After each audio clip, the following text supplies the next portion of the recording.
नमस्कार। Technical analysis course के इस फोर्थ एपिसोड में आपका स्वागत है। पिछले एपिसोड में हमने कैंडलस्टिक के बारे में बात की थी और बेसिकली ग्रीन और रेड कैंडल को समझा था। आज हम वहां से आगे बढ़ेंगे। तो किसी भी कैंडल की जो बॉडी होती है वो बहुत इंपॉर्टेंट होती है। बॉडी से हमें दो चीजें पता चलती है, उस दिन की या उस पीरियड की ओपनिंग प्राइस और उस दिन की या उस पीरियड की क्लोजिंग प्राइस। और बॉडी के कलर से हमें पता चलता है कि वो बुलिश कैंडल है या बियरिश कैंडल है। तो कैंडल स्टिक टेक्निकल एनालिसिस के लिए बहुत ही ज़्यादा इंपॉर्टेंट है, क्योंकि बस एक कैंडल को देखकर आपको बहुत सारी चीज़ें पता चल जाती हैं और इसीलिए आप ट्रेंड के बारे में पता कर पाते हो कि बुलिश ट्रेंड चल रहा है या फिर बियरिश ट्रेंड चल रहा है। शेयर की ओपनिंग प्राइस, क्लोजिंग प्राइस, लो और हाई को चेक करने के लिए आपको उनकी प्राइसेस चेक करने की जरूरत नहीं होती। आप बस कैंडल की मदद से वो सारी इन्फॉर्मेशन हासिल कर सकते हो। सो जिन रेड और ग्रीन कैंडल्स के बारे में हमने बात की, उनके अलावा भी कई सारी अलग अलग शेप्स और स्ट्रक्चर की कैंडल्स होती हैं, जिन्हें वन बाय वन अब हम समझेंगे। और ये कैंडल्स हमें ट्रेडिंग करने के लिए बहुत ज़्यादा इंपॉर्टेंट इन्फॉर्मेशन प्रोवाइड करती है। इन कैंडल्स की मदद से आप पता कर सकते हो कि आपको कब एंट्री लेनी चाहिए, कब एग्जिट लेनी चाहिए और आपका स्टॉप लॉस क्या होना चाहिए। तो सबसे पहली कैंडल ये है। इस तरह के कैंडल्स के बारे में हमने पिछले एपिसोड में ही बात की थी। जो ग्रीन और रेड कैंडल की हमने बात की थी, उसका भी स्ट्रक्चर ऐसा ही था। अगर इस ग्रीन कैंडल की बात की जाए, जो कि एबीसी कंपनी की कल की कैंडल है, तो उससे हमें ये समझ में आता है कि कल एबीसी कंपनी के शेयर प्राइस में अच्छी खासी मूवमेंट थी और एबीसी कंपनी की क्लोजिंग प्राइस उसकी ओपनिंग प्राइस से काफी ज्यादा थी। सिमिलरली अगर इस रेड कैंडल की बात की जाए और अज्यूम किया जाए कि ये रेड कैंडल XYZ नाम की कंपनी की कल की कैंडल है, तो इससे हमें समझ में आता है कि XYZ नाम की कंपनी की शेयर प्राइस में कल अच्छी खासी मूवमेंट थी और कंपनी की क्लोजिंग प्राइस उसकी ओपनिंग प्राइस से कम थी।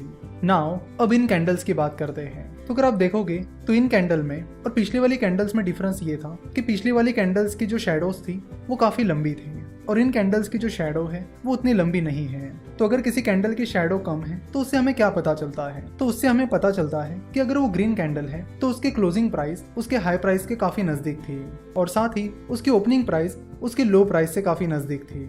वही अगर वो रेड कैंडल है तो उससे हमें पता चलेगा कि उसकी क्लोजिंग प्राइस उसके लो प्राइस से काफी नजदीक है और उसकी ओपनिंग प्राइस उसके हाई प्राइस से नजदीक है, जैसा कि आप यहाँ पर सामने देख सकते हो।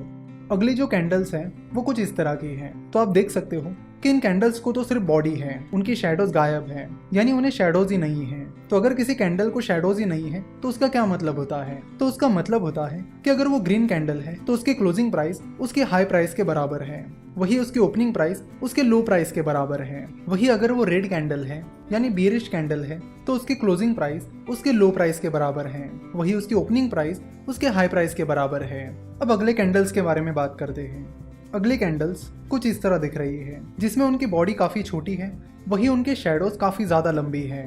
तो इनसे हमें क्या पता चलता है? तो इनसे हमें पता चलता है कि जिस दिन की ये कैंडल है उस दिन शेयर प्राइस में मूवमेंट तो काफी ज्यादा थी, पर शेयर प्राइस आखिर में उसके ओपनिंग प्राइस के बराबर जाकर ही क्लोज हुई है। अगर वो ग्रीन कैंडल है तो उसकी क्लोजिंग प्राइस उसकी ओपनिंग प्राइस से थोड़ी सी ही ज्यादा ऊपर है, वही अगर वो रेड कैंडल है तो उसकी क्लोजिंग प्राइस उसकी ओपनिंग प्राइस से थोड़ी सी ही ज्यादा कम है।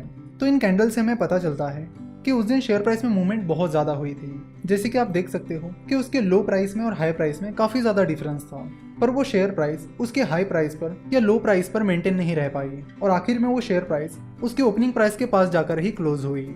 तो अगले कैंडल का पैटर्न कुछ इस तरह है, जिसमें आप देख सकते हो कि बॉडी लगभग नहीं के बराबर है। तो ऐसी कैंडल से हमें क्या पता चलता है?